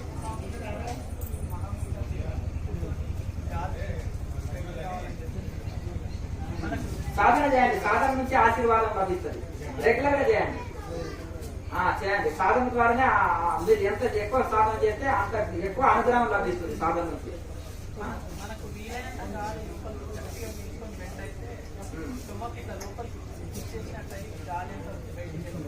అట్లా అవుతుంది అంటే కొత్తగా నేర్చుకున్న వాళ్ళకు కావచ్చు, కానీ కష్టాన్ని కదా కొద్దిగా ఒక నెల 2 నెలలు పోతే ఆ పరిస్థితి రాదు. అర్థమైంది కదా. బలవంతంగా వంగదు, ఎంత వంగితే అంతే వంగదు.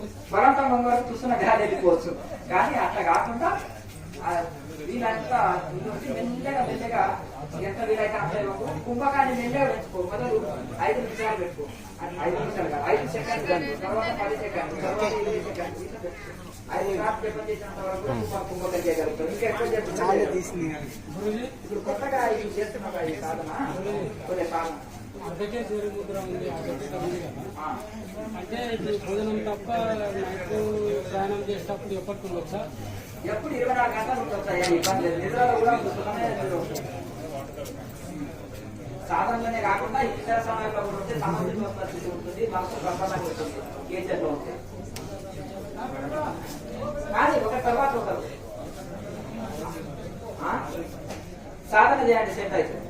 అర్థమైంది కదా, బాగా సాధన చేసుకోండి. ఇంకేదన్నా డౌట్ ఉంటే అడగండి. సాధన చేయాలి, బాగా సాధన చేయాలి, ఇంకా ఎక్కువ చేయాలి. అప్పున్నప్పుడు ఇంకా ఎక్కువ కష్టపడాలి. ఆరోగ్యం ఎందుకు బాగలేదు, అప్పున్నప్పుడు ఎవరు దయచేసి మాట్లాడదు. బాగా అప్పులున్నా, బాగా కష్టాలున్నా, బాగా దుఃఖాలున్నా, ఏది చేసినా కలిసి రాకున్నా ఏమున్నాము, రుణం ఉన్నాము. రుణం అంటే ఎందుకు రుణం వచ్చింది? పూర్వ జన్మ కర్మ శేషము నుండి దాన్నే రుణం అంటున్నాం. రుణం అంటే ఏమో అప్పులు లేని ఎవరు, డబ్బు లేని అప్పు లేనంటే అనకండి. పూర్వజన్మ ఏదో రుణము ఏదో ఒకటి ఉంది కర్మ. దానికోసమే మార్కండేయుడు ఏం చేసిండు, 12 ఏళ్ళు ఆయుష్ కాదు. ఆయన చిరంజీవి అయినా కాలేదా సాధనతో? చెప్పండి మీకే. ఇక్కడ ప్రశ్న అడిగి అక్కడ మనసు పెట్టండి. మార్కండేయుడు 12 ఏళ్ల బాలుడు, మరి చిరంజీవి అయినా కాలేదా? దేంతో? సాధనతో. సాధనమైన పనులు సమకూరుతారు. దొంగ లాంటి రత్నాకరుడు కూడా మహా ఋషి అయిందా? అర్థమైంది కదా. వ్యభిచారైన వేమన ఋషి అయిందా? ఏమి మరి ఇటువంటి వాళ్ళు గొప్ప గొప్ప వాళ్ళు గొప్ప స్థితి ఎందుకంటే ఇట్లా అంటున్నాడు అంత పెద్ద ఋషిని అనకండి. మరి అంటే మారాలి అనే ఒక తపన వచ్చింది. ఒక మంచి గురువు దొరికాడు. ఎందుకు ఈ వెధవ జీవితం, ఈ కుక్కలు పంతులు అనుభవించే ఈ భోగాలు నేను అనుభవిస్తున్నా, వాట్ ఈస్ ద డిఫరెన్స్? దానికి నాకు మనకి ఏంటిది, భేదం ఏంటిది అని రోత పుట్టింది. ఆ రోత పుట్టాలి. అందుకెళ్ళే భోగంలోకి వెళ్ళే యోగం పుడుతుంది. అందులో రోత పుట్టాలి. మనకు పండు ఊడిపోయినా మాంసం తినాలని కోరిక పోదు. అసలు పండు ఊడిపోయినా కానీ అర్థమైంది అంటే ఏ ముసలోడ పోయి అంటే 16 పడుచు పిల్లని పెళ్లి చేస్తావు అంటాడు. అర్థమైంది కదా. అమ్మమ్మ చనిపోయింది, ఈ వండి పెట్టడానికి ఆయన తప్పు పట్టక అంటాడు. అవునా కదా. ఇది ఒకవేళ కోరికలు అనేది అట్లా ఉంటుంది. మనసు ఎప్పుడు ముసలిగా కాదని నేను ఒక మాట అంటాను. భాగవతం చెప్తుంది. మనసు అనేది శరీరం వృద్ధమైన, మనసు అనేది వృద్ధత్వం రాదు మనసుకు. ఎవరికి వస్తుంది? వయసులో ఉన్న వృద్ధులుగా ఎవరు ఉంటారంటే ఒక ఋషులు, నిర్వికల్ప సమాజం అందుకున్న యోగులు. అర్థమైంది కదా. వాళ్ళు జ్ఞానంలో వృద్ధులు, ప్రాపంచికంలో బాలులు. ప్రాపంచిక జ్ఞానాలు అనమాట. ప్రపంచ జ్ఞానంలో చిన్నపిల్లలు, బ్రహ్మ జ్ఞానంలో వృద్ధులు, ముసలి వాళ్ళు. మన మామూలుగా ప్రాపంచికులు ఏం చేస్తారంటే బ్రహ్మ జ్ఞానంలోనే బాలకులు ఓ బాలక అని సంబోధిస్తారు వాళ్ళు. అతనే నాయన అని ఎందుకు సంబోధిస్తారంటే కుమారుడు లాగా. అయితే వాళ్ళు చాలా చిన్న పిల్లలు అనమాట బ్రహ్మజ్ఞానంలో. ప్రపంచ జ్ఞానంలో ముసలోళ్ళు. ఎందుకంటే ప్రపంచ జ్ఞానం తెలుసుకోవాలంటే మీతోటి సన్యాసులు, సాధువులు నేర్చుకోవాలి. అవునా కదా. ఏదైనా ప్రాపంచికమైన, ఎందుకంటే అంత పండిపోయి అంటే ఎవరో ఒకరికి రోత వచ్చి నమ్మకం మా దీనికి అర్థమైంది కదా. ఈ వద్దు ఈ సంసారం అర్థమైంది. ఒక ఋషి అంటుండే వద్దు వద్దు వద్దు ఈ సంసారం బదువు మనం కొండ పోదామని అంటుండే. ఆ కొండల పోయి గుహలు తప్ప చేసుకున్నాం శ్రీరామచంద్రుడి గురించి. ఎందుకు ఈ సంసారం పాడ సంసారం అని ఒక అన్నాడు. మళ్ళీ ఈ మనిషి పోదంట. సంసారం ఏమైనా, ఇంటికాడ ఏమైనా, మిత్రులు ఎట్లుంటో ఒక దాసు చెప్తే బాగోలేదా అని ఇట్లా అంటుందంట. ఎంత మాయది ఈ మనసు, ఆహా అని ఆయన అంటుండే. అట్లా ఈ విధంగా చాలా విచిత్రంగా నాకు ఏమొద్దంటుంది, మళ్ళీ అన్ని కావాలంటుంది. అర్థమైంది కదా. నాకు ఏది వద్దు గోదం పాడులో కూర్చుందామంటారు అన్నా. కనుక ఈ మనసు చేసే నాటకాల్లో అందరూ పెద్ద గాలి వస్తే ఏనుగులే కొట్టుకోపోతున్నాయంట. దోమల సంగతి చెప్పనక్కర్లేదు కదా. అలాగే ఈ యొక్క మాయ అనే గాలి అట్లా ఇది చేస్తుంది. కనుక ఇప్పుడు మనిషి కనుక కొంత వైరాగ్యం ఈ మనసు గడగడగడ వణుకుతూ దాస్తుందని పడుతుందంట. అర్థమైంది కదా. లేకపోతే అర్థమైంది కదా. లేకుండా లొంగ తీసుకునేవారు. మన పిల్లిని కూడా లొంగ తీసుకోలేము. బాబా కట్టేది పిల్లి ఇంత దగ్గర ఆయన ఏకంగా పురుగులనే శిరస్సు వంచి నమస్కారం చేయించుకునేది. మరి ఆయన చూడండి అట్లా ఈ మనసుని కూడా ఋషులు ఏం చేస్తారంటే ఋషులకి దాసోహం అంటది మనసు. అర్థమైంది కదా. మామూలు వాళ్ళకి తిరగబడుతుంది. ఆ మనసు చెప్పినట్టు వాళ్ళు ఆడతారు, మనసు చెప్పినట్టు వాళ్ళు వింటారు. యోగులకేమో తను చెప్పినట్టు మనసు వింటది. దాంతో మంచిగా చక్కగా సేవ చేసుకుంటారు. సేవ చేసుకోవడం తెలియదు. అర్థమైంది కదా. ఇంద్రియాలు ఉన్నది సేవ చేసుకోనికి, సేవ చేయనికే కాదు. నాలుక గోరిందెల్లా అర్థమైంది కదా. అయితే అరణ్యంలో మనం పోతాం. నాకు ఈ రుచి కావాలని అనుకోండి, వాడు మాంసం తిన్నానుకో సండే ఇక్కడ 20 కిలోమీటర్లనే పోయి తెచ్చుకోవాలంటే. వాడు వైన్ తాగాలనుకోండి, ఇక పక్కన టౌన్ లో ఉన్న గాంధీ జయంతి రోజు అయినా సరే వాడు బ్లాక్ లో అయినా తన కొనవలసిందే. 4 ఇంతలు రేట్ ఎక్కువైనా సరే. అంటే దానికి బానిస. ఇప్పుడు ఇంద్రియాలకు సేవ చేస్తున్నాడు కదా, వాడికి సేవ చేయలేక మనిషి అవస్థ పడుతున్నాడు. యోగులు ఏం చేస్తున్నారు? ఏం చెక్క కళ్ళతోటి సేవ చేసుకుంటారు, నాలుకతోటి సేవ చేసుకుంటారు, చెవులతోటి. అంటే ఇవి చెప్పినట్లయితే అవే సేవకులు.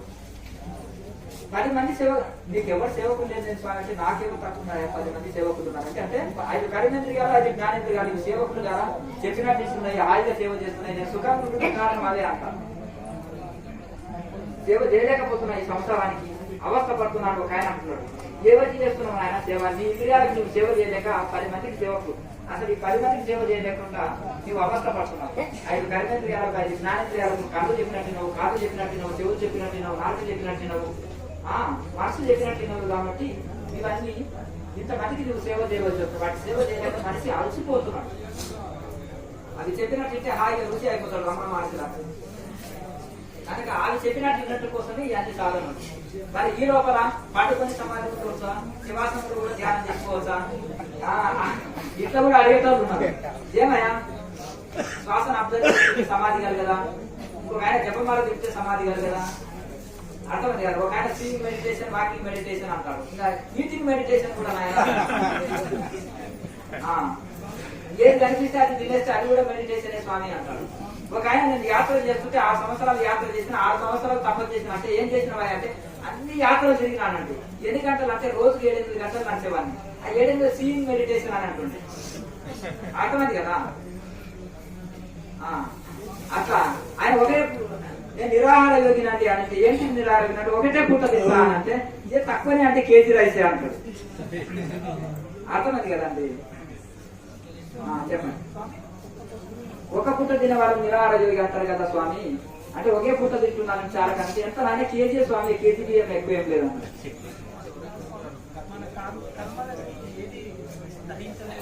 ఖచ్చితంగా అనుభవించాలి అని చెప్తారు కదా. కానీ కొందరు మాత్రం మాస్టర్ సివివి అని మాస్టర్ నమస్కారం అని ఒక ప్రేయర్ ఉంటుంది. చెప్పు ఇంకా మాకు వివరణ అవసరం లేదు. కట్టే కొట్టే తెచ్చే అట్లా చేస్తారు కదా. అంటే దాంట్లో కర్మ ఖచ్చితంగా కలిగి ఉంటుంది, తీర్చవచ్చు అని చెప్తారు. అది నిజమా?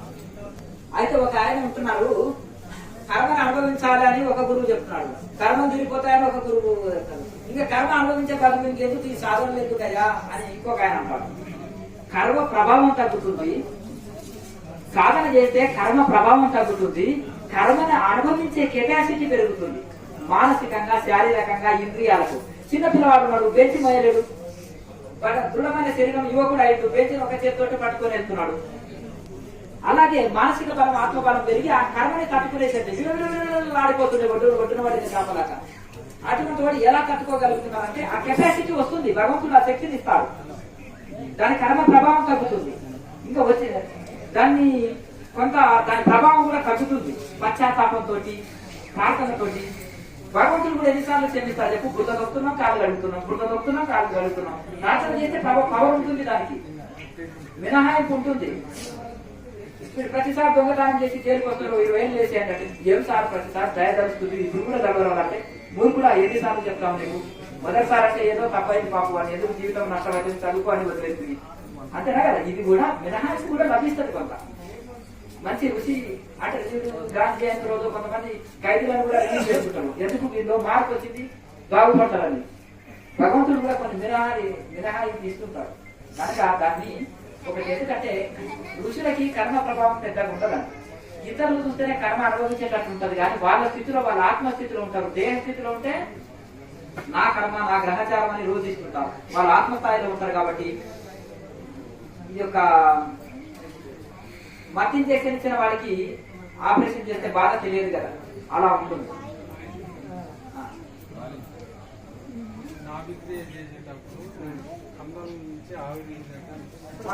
ఇప్పుడు నాలుగైదు కోల్డ్ చేసి ఉంచాలి, ఉడుకు వస్తుంది కుంభకం చేసే వరకు శరీరంలో. మనం తీసుకునే శ్వాస డైరెక్ట్ నీకు ఆ భావన వస్తుంది, కళ్ళకి వెళ్ళి రాదులేదయ్యా. కానీ ఇప్పుడు ఆ భావన నీకు అనిపిస్తుంది. కొంచెం ఉడుకు శరీరంలో హీట్ బాడీ ఉన్నప్పుడు ఉంటారు కదా, కొంచెం కుంభకం ఎక్కువ చేసినప్పుడు, ఈ ముద్రలు కఠోర ముద్రలు వేసినప్పుడు ఏమవుతుంది అంటే వాళ్ళకు ఆ ఫీలింగ్ శరీరంలో విపరీతమైన ఉడుకు బయటకు వస్తున్నట్టు కనిపిస్తుంది, వేడి వచ్చినట్టు కనిపిస్తుంది. నాలుగని చక్కగా కరెక్ట్ గా ఫోల్డ్ చేసుకొని ఉంచాలి. అర్థం కదా, ఫోల్డ్ చేసుకొని ఉంచాలి. నాలుగని కరెక్ట్ ఫోల్డ్ చేయకుండా అర్ధకేచర్లో లేకపోయింది అనుకో శరీరంలో హీట్ పెరుగుతుంది. క్రియాయోగంలో, అర్ధయోగంలో, ఎందుకంటే అర్ధయోగంలో కొద్ది నిమిషం ప్రాణాయామకి హీట్ పెరుగుతుంది, క్రియాయోగంలో గంట సేపు ప్రాణాయామం చేసిన ఎందుకు హీట్ పెరుగుతలేదు అంటే ఇదే కారణం. ఇంకా కేచర ముద్ర నుండి చేస్తాం కాబట్టి సమశీతోష్ణ స్థితి ఉంటుంది. కనుక అందుకనే ఇప్పుడు ఎందుకు అటయోగంలో యోగాభ్యాసం ఎక్కువ చేస్తే హీట్ లేచి వారికి పల్స్ వస్తాయి, వాటికి ఇంకా రకరకాల సైడ్ ఎఫెక్ట్స్ వస్తాయి, ఇంకా రకరకాలు ఎందుకు వస్తాయి అంటే అట్లా కేచర్ ఉంటుంది కదా. ఉండదు కదా. ఒక ఆయన ఉంటే నేను యోగా గురించి పిహెచ్డీ చేసిన 4 యోగాలు ఈయన మీరు పేచరి అది నేను కొత్త ముద్రలు ఉన్నాయండి, నేను ఏదో తెలుసుకుందామని వచ్చేసిన నేను నేర్చుకునేది ఉంది, నాకు అనిపించడం చెప్పిందండి. ఇవి చాలా అద్భుతంగా మా దాంట్లో మెడిటేషన్ ఉండదు, ప్రాణాయామ సైతం మెడిటేషన్ ఇవన్నీ ఉండదు కదండి. అంటే నాయన అష్టాంగ యోగం అని పద్ధతి చెప్పారు కదా, మీరు ఆసనాలు ఏదో 2 రకాల ప్రాణాయామం చేసి వదిలిపెట్టేస్తున్నారు, ఇదే యోగా పిహెచ్డీలు పట్టుకొని వస్తున్నారు. అది కాదు, సర్టిఫికెట్ కాదు యోగం అనేది, లోపలికి వెళ్ళి రావాలి సర్టిఫికెట్, ఆత్మానుభూతి లెక్కన. ఇవి ఈ ముద్రకు రహస్యమైన ఉంటాయి, మీకు ఆ పీజీ పిహెచ్డీ కోర్సులో దొరకవాలి. ఇవి యోగికి అందుతాయి, ఇవి చాలా హెల్ప్ చేసేది. ఈ పిహెచ్డీ కూర్చొని పంచముద్రలు రావు పిహెచ్డీ చేసే వాళ్ళకి, ఈ పంచముద్రలు ఎంతో వస్తాయి, చాలా బెనిఫిట్ వస్తాయి, అంటే చాలా వాళ్ళు ఆనందపడిపోయింది. అట్లా కనుక ఇది రెగ్యులర్ గా 4 గంటలు కోల్డ్ చేసుకొని చేయండి, శరీరంలో హీట్ పెరగదు. రెగ్యులర్ గా నెమ్మదిగా ప్రాక్టీస్ చేసుకోండి సార్.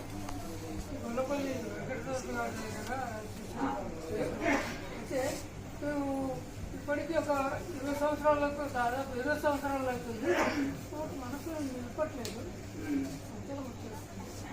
నీకు ఒక్కడికే కాకుండా హనుమంతుడి అంతటి వీరుడు స్వామి, నీవు పులి నోట్ల తలకబెట్టి తలబెట్టి తప్పించుకోమంటావా, 4 వేదాలు చదవమని చెప్పమంటా, అదే కంఠస్థం చేసి చెప్పమంటావా, 1 కోటి యజ్ఞాలు చేసి చూపెట్టమంటావా, నీళ్ళ మీద నడవమంటావా, ఆకాశంలో రమ్మంటావా, ఏదైనా చెప్పు కానీ నీ మనసు నిలిపే చెప్పే ధ్యానం మాత్రం చెప్పు అని అన్నారు.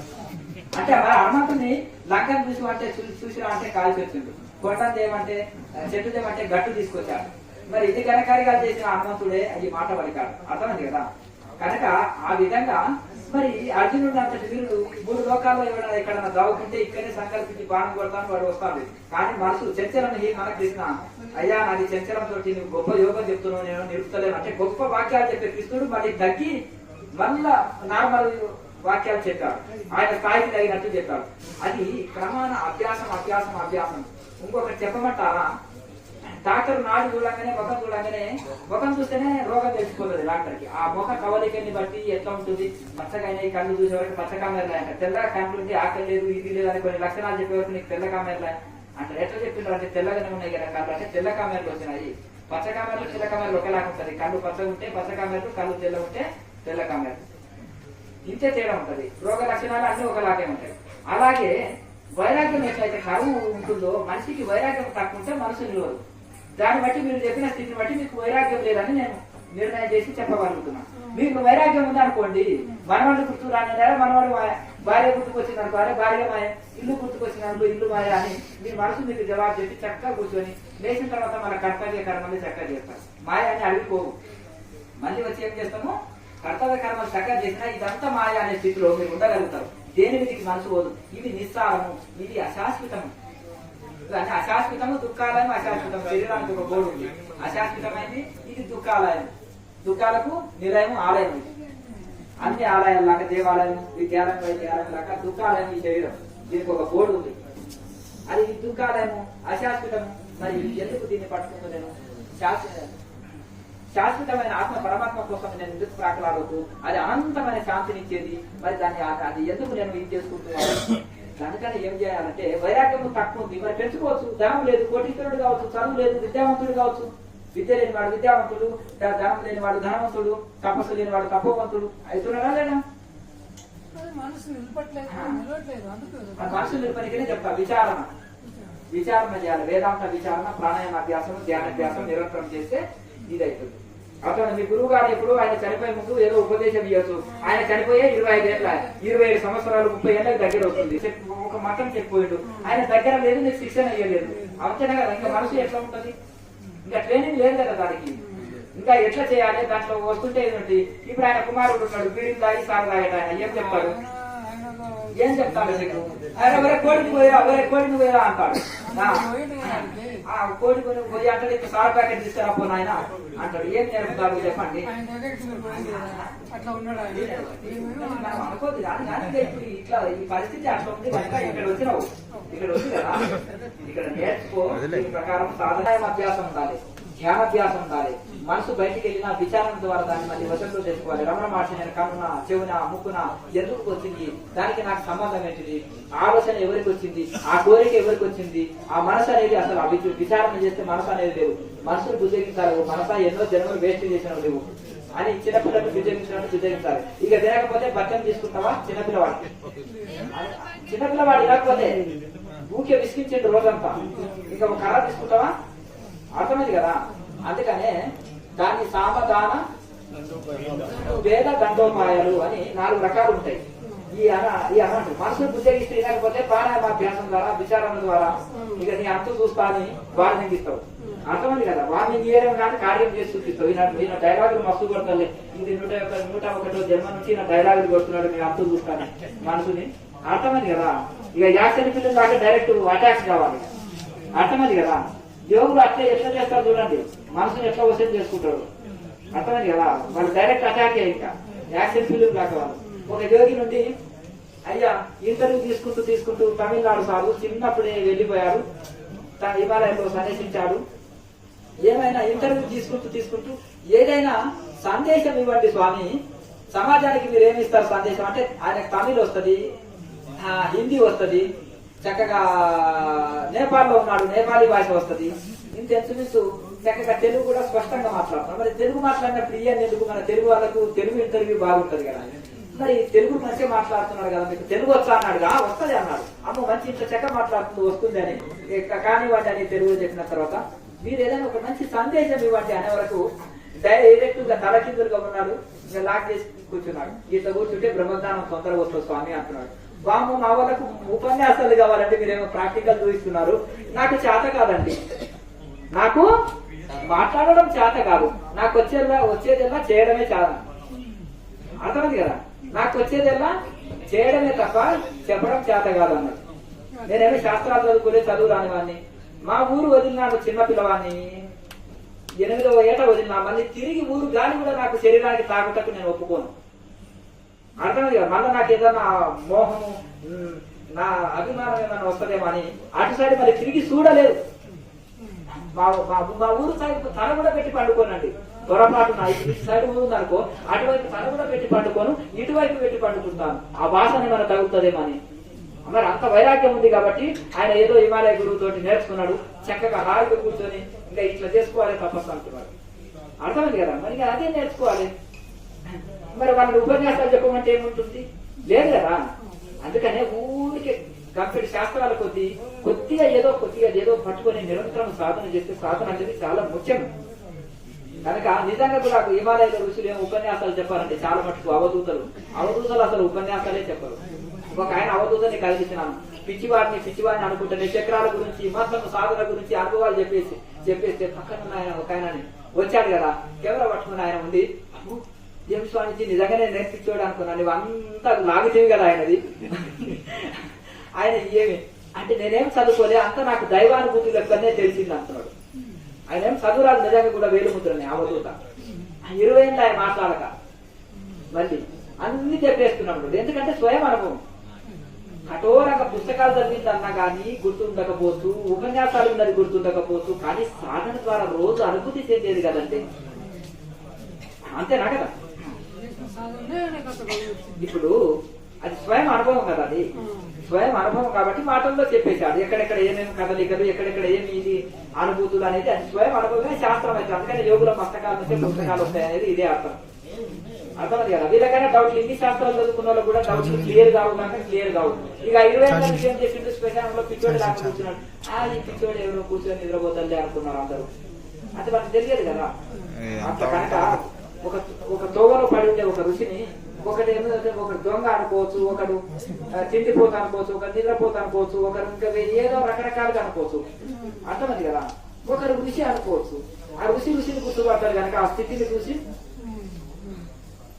ఇది పగలే నడి రోడ్డు మీద సమాధి స్థితిలో పడి ఉన్నాడు ఈ యోగి అనుకోవచ్చు. అర్థమైంది కదా. ఇంకా మిగతా వాళ్ళకి వాళ్ళ మనసులో ఏముందో యద్భావం సద్భావం అట్లే అనిపిస్తుంది. ఇంకా ఏమైనా డౌట్స్ ఉన్నాయా?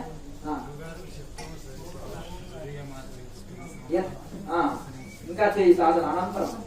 అర్థమైంది కదా. ఈ ఒకటి దాన్ని ఏమంటారు చూడండి, మన కాశీ వరకు పోయేది ఉంది. పక్క ఊరికి బోర్డు కనిపించింది, ఒక ఊరు బోర్డు కనిపించింది గురువు గారు అని అంటే ఆయన 190 ఊర్లు ఉన్నాయి దాటేసేది అంటారు. అవునా కదా. అనంతంగా వెళ్తూ ఉండాలి. చిన్నపిల్లవాడు చెప్పుకుంటాడు, నాకు వచ్చింది అమ్మా అని ఎగిరి గంతులేస్తాడు. అర్థమైంది కదా అండి. ఏ బి వచ్చింది ఎగిరి గంతులు వేస్తారంటారు. ఎవరు కనిపించినా నీకు ఏ బి వస్తుందా రాయి చూద్దాం అంటారు. అర్థమైంది కదా. కొత్త వాళ్ళు ఎవరైనా వచ్చింది అనుకో, నీకు వచ్చా రాయి, నేను నమ్మను, నువ్వు రాయి మొదలు పరగా ఇస్తాను, రాయి నేను అప్పుడు నిన్ను నమ్ముతాను అంటాడు. అవునా కదా. అట్లా ఆ విధంగా అది అనేకంగా ఉంటాయి.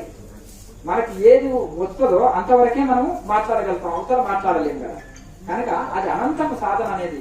అనేకమైన అనుభూతులు వస్తాయి, వాటితోటే తృప్తి పడద్దు, అక్కడనే తృప్తి పడద్దు, ఇంకా వెళ్తుండాలి. అనంతంగా ఉంది ఇంకా ముందర. నిరంతరం అభ్యాసం, వైరాగ్యం కలిగి ఉంటే అభ్యాసం నిరంతరం సాధన చేస్తూ పోతూనే ఉండాలి. మంచిదే కదా, కొన్ని అనుభవాలు మంచిని ఆనందాన్ని కలిగిస్తాయి. ఇంకా అవన్నీ దాటుకొని పోవాలి.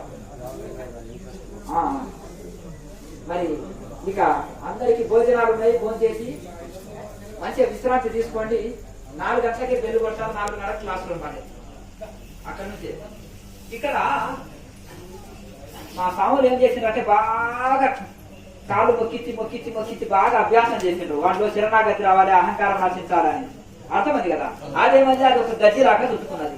చూడంగానే సాధువు చూస్తే కాళ్ళు పట్టుకొని మీద పడాలి. అర్థమైంది కదా. ఇంకొకటి ఏం చేస్తుందంటే ఇంకొక సాంప్రదాయం ఉంది. భార్య ఈ కాలు, భర్త ఈ కాలు. ఏమైనా మీకు ఏమైనా కాళ్ళ నొప్పులు ఉన్నాయని నేను అడుగుతాను. పురుగు చూస్తేనే 40 ఏళ్ళు ఉంటాయి, ఒకటే పిసుకుతున్నారు. ఇక పిసుకుడు వీడి చేపును ఇది చేస్తున్నాయి. కానీ ఇక గురువు మాత్రమేమో ఆహా ఊహు అని ఉపన్యాసాలు చెప్తున్నారు. మీరు ఒక బ్యాచ్ అయిన తర్వాత ఒక బ్యాచ్ తెల్లారులు భజనలు అని ఉంటాయి. ఇక ఒకటే పిసుకుడు. మీ కాళ్ళకు మీ గురువుకి ఏమైనా 40 ఏళ్ళే ఉంటాయి కదా, ఆయన ఏమైనా కాళ్ళ నొప్పులు ఏమన్నా అని నేను అంటుంటాను. లేదండి గురుసేవ అంటారు. ఒరే పిచ్చోడా, గురుసేవ అంటే ఈ కాలు పిసుకుడు బట్ట పిసుకుడు కాదు. నిజంగా ఒక గురువు వాడికి ఆ భాగ్యం కలిగాడు. పక్షవాతం వచ్చి మంచం మీద ఇట్లా పడితే ఇట్లా శరీరం శుభ్రత లేకపోతే అప్పుడు అవకాశం ఇస్తాడు. కాళ్ళు చేతులు ఆడినప్పుడు ఒక స్వామి ఉంటే పాల్బాగి ఉంటే రామానంద స్వామి అని, నాకు కుర్చీ ఎవరు తీశారు మళ్ళీ ఆడబెట్టు, నాకు శోభతనం వస్తుంది, నువ్వు రేపు లేవు కుర్చీలు ఆడనే వదిలేసి వస్తాను వేయాలి, నా శాప ఎవరు చూచారు నేనే చూస్తున్నాను స్వామి అంటే, అయ్యా స్వామి గారు అలా కాదు, మీరు అలా ఏంటి సాని శాప వేపించినాక మళ్ళీ ఆయన చుట్టుకొని పోయేది. అర్థమైంది. తన పని తను చేసుకోవడంలో ఎంత కర్తవ్య కర్మలు ఇది చేసినాడు. ఏమైనా స్వామి గారు ఎక్కడ వేసినట్టే సాగరోడికి వేసిన బట్టలు ఉన్నాడంట. అర్థమైంది కదా. వీళ్ళు దానికి ఒకటి కావాలి, వంట పెట్టడానికి, వంట చేయడానికి ఒకటి కావాలి, తిరిగి ఒకటి కావాలి. అర్థమైంది కదా. దొడ్డికి రాకపోతే వీళ్ళు గుద్దేటోడు కూడా ఒకటి కావాలి. మరి ఎందుకు రావు రోగాల పుట్ట శరీరం. అర్థమైంది కదా. ఎందుకు నేను చాలా ఇదిగా మాట్లాడతానంటే సోమరులు కావద్దు. ఒక యోగి ఏంటిదంటే యోగి అంటే యోగి భార్య లేకపోతే భోగి భార్య. అది యోగి శరీరం ఎట్లుండాలి, తన పనులు తను చేసుకోవడం, ఇంకా 10 మందికి సేవ చేసి పెట్టాలి. అర్థమైంది కదా. మరి అట్లా ఈ విధంగా ఋషులని ఆదర్శించిన దమనం మార్చి తన కుటీరం తన కట్టుకున్నాడు, తన కౌపినం తనే ఒత్తుకునేవాడు, ఇంకా 4 వంటలు చేసి పెట్టేవాడు సాధన నుంచి బయటకు వస్తే. మలయాళ స్వామి ఎవరికైనా అవకాశం ఇచ్చారా? రామకృష్ణ పరమహంస శివదేశంలో మంచంలో ఉన్నప్పుడు అవకాశం ఇచ్చాడు, అంతవరకు అవకాశం ఇచ్చాడు లేదు. ఇది కనుక అందుకనే మలయాళ స్వామి వారి ప్లేట్లు తీసుకొని పోయినారు. స్వామి మీరు ప్లేట్ ఆడ పెట్టవచ్చు అంటే, నేను పెట్టి 1000 మంది ఆడ పెడతారు, 9 కావాలి ఆ ప్లేట్లు కడగడానికి, వాడికి పూజ ఎవరిస్తాడు అయ్యా అన్నారు. గురువు గారు చక్కగా ఆదర్శంగా తన ప్లేట్లు కడుతున్నాడు అనుకో, మిగతా వాళ్ళు కూడా తీసుకోపోయేది కడితే ఒక పని అయిపోయాయి కదా. నాయన మనము చెప్పే ముందు మనం చేయాలి. మీరు అందరూ ప్లేట్లు కడుక్కోండి అని చెప్పి నువ్వు కడిగించుకుంటే ఎట్లుంటుంది? మీ బట్టలు మీరే ఉతుకోవడానికి నా బట్టలు ఒకరితో ఉతికిస్తే ఏముంటుంది? కనుక ఎందుకు స్వామి ఈ వయసులో కూడా జపమాల తిప్పుతున్నావు అంటే, నేను తిప్పకపోతే ఎవరు తిప్పడు నాయన మాల అని. అర్థం కదా. నేను తిప్పకపోతే ఎవరు తిప్పరు. ఎందుకంటే జపమాల బయటకు వచ్చినప్పుడు జపమాల తిప్పుతారు, లోపల ధ్యానం చేస్తారు కొత్త వాళ్ళ కోసం. అందరికీ అవసరం లేదండి. కానీ చిన్నప్పుడు వాడికి ఏదో జబ్బు పట్టింది, ఆ జబ్బు పట్టినందుకు వాడికి ఉర్వచారే తినాలి 1 నెల రోజులని వైద్యుడు ఒక పట్టెం పెట్టాడు. తండ్రి ప్లేట్ లో తింటున్నాడు కదా, తండ్రి మంచి భోజనం తీసుకుంటూ ఉర్వచారు తినమంటే, నేను తినను పో, నీకు ఈ భోజనం నాకు ఈ భోజనం అంటాడు. పిల్లవాడి కోసం తండ్రి కూడా ఉర్వచారుతో తింటుంటే, నాన్నగారు నేను కూడా తింటాను అంటే వాడికి తెలియకుండానే పట్టెం ఉంటారు. గురువులను చూసి శిష్యులు నేర్చుకుంటారు. గురువు నిలబడి కూర్చొని వస్తే శిష్యుడు జంతువులాగా పరిగెత్తుతూ వస్తాడు అంటాడు మలయాళ స్వామి. జంతువు ఏం చేసి పోసుకుంటూ పోతుంది కదా, శిష్యుడు అట్లా పోసుకుంటూ పోతాడు. శిష్యుడిలో ఒక్క పొరపాటు ఉంటే శిష్యుడు 100 తప్పులు చేస్తాడు. ఆ ఒకటి లేకుండా గురువు చూసుకోవాలని అంటారు. అర్థమైంది కదా. అట్లా ఈ విధంగా ఈ పరిస్థితిలో కనుక ఈ విధంగా మనం ఋషులను ఆదర్శం తీసుకోవాలి. కాబట్టి సాధారణ వాళ్ళని బీడీలు దాయకులు బీడీలు నేర్పుతారు, సారదాయక గురువులు కూడా ఉంటారు. అర్థం లేదు. గురువులో కూడా రకాలు ఉంటారు, 8 రకాల గురువులు ఉంటారు. నిషిద్ధ గురువులు అంటారు, తంత్ర సాధనలో నిషిద్ధ గురువులు అంటారు. అర్థం లేదు. జంతు బరువులు ఇప్పించడం, నిజ బరువులు ఆ బరువులు ఇప్పించడం, ఆ గురువులు నష్టపోతారు. అందుకని చూసి చేయాలి, చూసి నేర్చుకోవాలంటారు. ఇప్పుడు 8 రకాల గురువులు కానీ పార్వతి మహేష్ పరమేశ్వరుడు చెప్తారు గురుగీతలో. సద్గురువుని చేరాలి. సద్గురువు అంటే ఏదో పేరు పెట్టుకుని ఆయన కాదు. ఇక్కడ ఒక టెన్త్ అంటే ఒక ఆత్మజ్ఞానాన్ని చేరాలని అర్థం. అట్లా ఈ విధంగా మరి యథార్థం చెప్పకపోతే ఎట్లా తెలియని అవుతారు మీరు? చెప్పాలి కదా యథార్థం. తక్కువ చెప్పకపోతే